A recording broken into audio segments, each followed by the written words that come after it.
প্রিয় নবম শ্রেণীর সকল ছাত্রছাত্রী, আশা করি তোমরা সবাই খুব ভালো আছো। দেখো, তোমাদের ইতিমধ্যে প্রথম পর্যায়ক্রমিক পরীক্ষা হয়েছে এবং আজ তোমাদের দেখো ইতিহাসের একটি প্রশ্নপত্র দেখো কেমন ধরনের এসছে। এবং আমি তোমাদের যে সাজেশান দিয়েছিলাম দেখবে সেখান থেকে লং প্রশ্ন এবং শর্ট প্রশ্ন সবই কমন এসছে।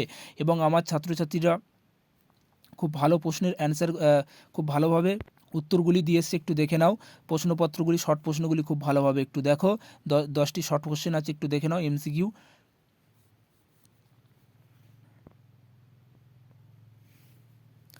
দেখো, সবই ইজি কোশ্চেন এবং খুব ভালো কোশ্চেন এসছে, একটু দেখে নাও। তারপরে দেখো 8-এর দাগের এবং 9-এর দাগেরটি একটু দেখে নাও এবং 10-এর দাগের।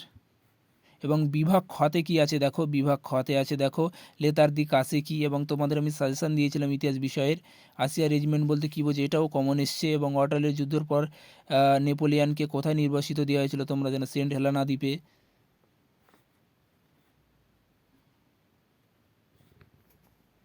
এবং পরবর্তী পেজটি একটু দেখো।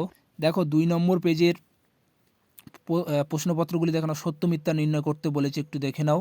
1-এর দাগে, 2-এর এবং 3-এর দাগে। তারপরে একটি ক স্তম্ভর সঙ্গে খ স্তম্ভ মেলায়, দেখে নাও।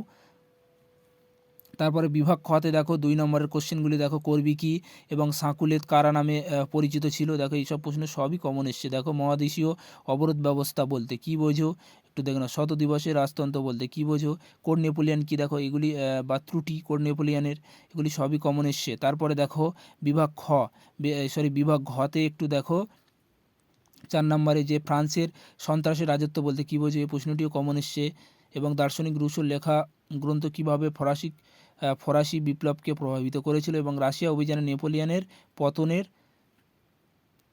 ত্বরান্বিত করেছিলেন, আলোচনা করো, দেখে নাও একটু। এবং তারপরে বিভাগ উঙাতে দেখো লং প্রশ্নপত্র একটুগুলি দেখে নাও। বিপ্লবের পূর্বে ফ্রান্সের সমাজ ব্যবস্থা বর্ণনা দাও, বা বুর্জো কেন এই ব্যবস্থা পরিবর্তন ঘটাতে চেয়েছিল। তারপর একটু দেখে নাও পরবর্তী 5-এর 2-এর দাগেরটি।